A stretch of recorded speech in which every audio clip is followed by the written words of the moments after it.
श्री गणेश शारदा गुरुभ्यो नमः। अस्मद्गुरुचरणारविन्दाभ्यां नमो नमः। आदित्यादि नवग्रह देवताभ्यो नमः। Here the Brihajataka Hora Shastra 19th chapter Ashrayafala Prakarana. कुलसमकुलमुख्य बन्धुपूज्या धनि सुखि भोगि नृपास्वभैगवृद्ध्या परविभव सुहृत्स्वबन्धुपोष्या गणपबलेश नृपाश्च मित्रभेषु।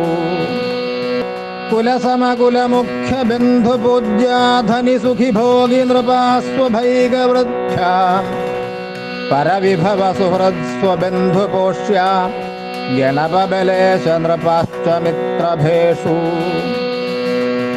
जनयति नृपमेकोऽप्युच्च गोमित्रदृष्टा प्रचुरधनसमेतं मित्रयोगाच्च सिद्धं विधन विसुखमूढव्याधिता बन्धुतप्तां वध दुरितसमेत शत्रुनिन्नर्क्षगेषु। जनयति नृपमेकोऽप्युच्च गोमित्रदृष्टा प्रचुरधनसमेतं मित्रयोगाच्च सिद्धं विधन विसुखमूढव्याधिता बन्धुतप्तां वध दुरितसमेत शत्रुनिन्नर्क्षगेषु। न कुम्भलग्नं शुभमाह सत्यो न भागभेदद्यवना वदन्ति कस्यांशभेदो न तथास्तिराशेः अतिप्रसङ्गस्त्विति विष्णुगुप्तः। न कुम्भलग्नं शुभमाह सत्यो न भागभेदद्यवना वदन्ति कस्यांशभेदो न तथास्तिराशेः अतिप्रसङ्गस्त्विति विष्णुगुप्तः। यादेष्वसल्स्वसमभेषु दिनेश होरां ख्यातो महोद्यमबलार्थयुतोऽति तेजा चान्द्रीं शुभेषु युजिमार्दवगान्धिभोग सौभाग्यधीमधुरवाक्ययुतः प्रजातः। यादेष्वसल्स्वसमभेषु दिनेश होरां ख्यातो महोद्यमबलार्थयुतोऽति तेजा चान्द्रीं शुभेषु युजिमार्दवगान्धिभोग सौभाग्यधीमधुरवाक्ययुतः प्रजातः। तास्वेव होरस्वपरर्क्षगेषु ज्ञेया नरा पूर्वगुणेषु मध्या व्यत्यस्तहोरा भवनस्थितेषु मर्त्या भवन्त्युक्तगुणैर्विहीनाः। तास्वेव होरस्वपरर्क्षगेषु ज्ञेया नरा पूर्वगुणेषु मध्या व्यत्यस्तहोरा भवनस्थितेषु मर्त्या भवन्त्युक्तगुणैर्विहीनाः।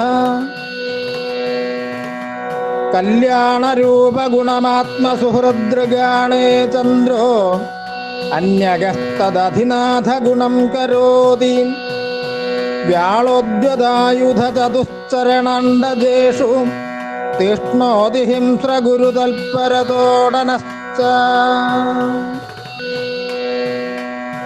कल्याणरूपगुणमात्मसुहृदृगाणे चन्द्रो अन्यगस्तदधिनाथगुणं करोति व्याळोद्यदायुधचतुश्चरणाण्डजेषु तीक्ष्णोति हिंस्रगुरुतल्परतोडनश्च। तेनो भोक्ता पण्डिताढ्यो नरेन्द्र क्लीबः शूरो विष्टिकृद्दासवृत्ति पापो हिंस्रोऽभिश्च वर्गोत्तमांशेषु येषामीशा राशिवद्वादशांशे। तेनो भोक्ता पण्डिताढ्यो नरेन्द्र क्लीबः शूरो विष्टिकृद्दासवृत्ति पापो हिंस्रोऽभिश्च वर्गोत्तमांशेषु येषामीशा राशिवद्वादशांशे। जायान्वितो बलविभूषणसत्त्वयुक्तस्तेजोदिसाहसयुतश्च कुजे स्वभागे रोगी मृतस्वयुपतिर्विषमुन्यदारो दुःखी परिच्छदयुतो मलिनोऽर्कपुत्रे जायान्वितो बलविभूषणसत्त्वयुक्तस्तेजोदिसाहसयुतश्च कुजे स्वभागे रोगी मृतस्वयुपतिर्विषमुन्यदारो दुःखी परिच्छदयुतो मलिनोऽर्कपुत्रे स्वांशे गुरौ धनयशस्सुखबुद्धियुक्त तेजस्वी पूज्य निरुगुद्यमभोगवांश्च मेधाकला कपटकाव्यविवादशिल्प शास्त्रार्थ साहसयुधः शशिदेदि मन्या स्वांशे गुरौ धनयशस्सुखबुद्धियुक्त तेजस्वी पूज्य निरुगुद्यमभोगवांश्च मेधाकला कपटकाव्यविवादशिल्प शास्त्रार्थ साहसयुधः शशिदेदि मन्या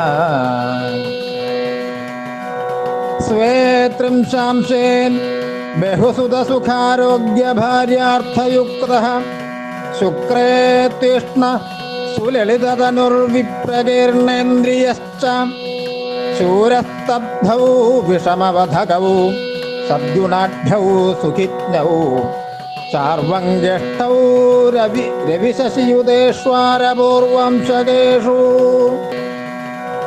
स्वे त्रिंशांशेन् बहुसुतसुखारोग्यभार्यार्थयुक्तः शुक्रे तीक्ष्ण सुललिततनुर्विप्रकीर्णेन्द्रियश्च शूरस्तब्धौ विषमवधकौ सद्गुणाढ्यौ सुखिज्ञौ चार्वङ्ग्यष्टौ रविशशियुतेष्वारपूर्वंशकेषु.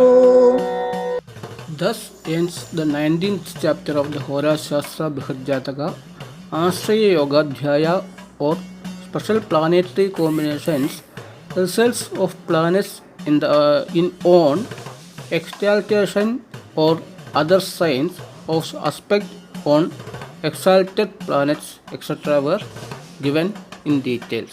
Please study, see, share and subscribe. Yes for Shastra. Thank you.